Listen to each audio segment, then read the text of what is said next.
ഒടുവിൽ Latin American football പ്രേമികൾ കാത്തിരുന്ന ദിനമെത്തുകയാണ്. കോപ്പയിലെ കലാശ പോരാട്ടം. തിങ്കളാഴ്ച ഇന്ത്യൻ സമയം പുലർച്ചെ 5:30-ക്കാണ് കോപ്പ ഫൈനൽ. ഈ കോപ്പയിലെ ഏറ്റവും മികച്ച 2 ടീമുകൾ കിരീട പോരാട്ടത്തിനായി ഇറങ്ങുമ്പോൾ ഫുട്ബോൾ ലോകം ഒന്നടങ്കം ചോദിക്കുന്ന ഒറ്റക്കാര്യം: അർജന്റീനയുടെ കിരീടപ്പോരിന് കൊളംബിയ അന്ത്യം കുറിക്കുമോ?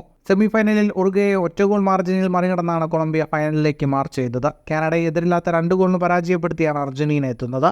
2022 ഫെബ്രുവരിയിൽ അർജന്റീനയോട് തോറ്റ ശേഷം 2 വർഷത്തിലേറെയായി 28 മത്സരങ്ങളിൽ പരാജയമറിയാതെയാണ് കൊളംബിയ എത്തുന്നതെന്നത് അർജന്റീനയ്ക്ക് കാര്യങ്ങൾ കടുപ്പമാക്കും.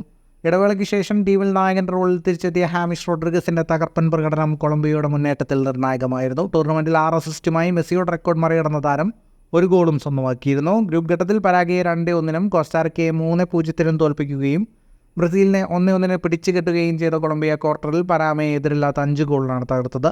സെമിയിൽ ഉറുഗ്വയുടെ വെല്ലുവിളിയും അതിജീവിച്ചതോടെ കൊളംബിയ അർജന്റീനയെ എങ്ങനെ എതിരിടുമെന്ന ആകാംക്ഷയിലാണ് ഫുട്ബോൾ പ്രേമികൾ. അർജന്റീനയാവട്ടെ ചാമ്പ്യന്മാർക്കൊത്ത പ്രകടനം ഇതുവരെ നടത്തിയിട്ടില്ലെങ്കിലും എല്ലാ കളിയും ജയിച്ചാണ് കലാശപ്പോരിന് ടിക്കറ്റ് ഉറപ്പിച്ചത്. ഫുട്ബോൾ ലോകത്തെ കൂടുതൽ വാർത്തകൾക്കും വിശേഷങ്ങൾക്കുമായി സ്പോർട്സ് കഫേ പോൾ തന്നെ സബ്സ്ക്രൈബ് ചെയ്യുക.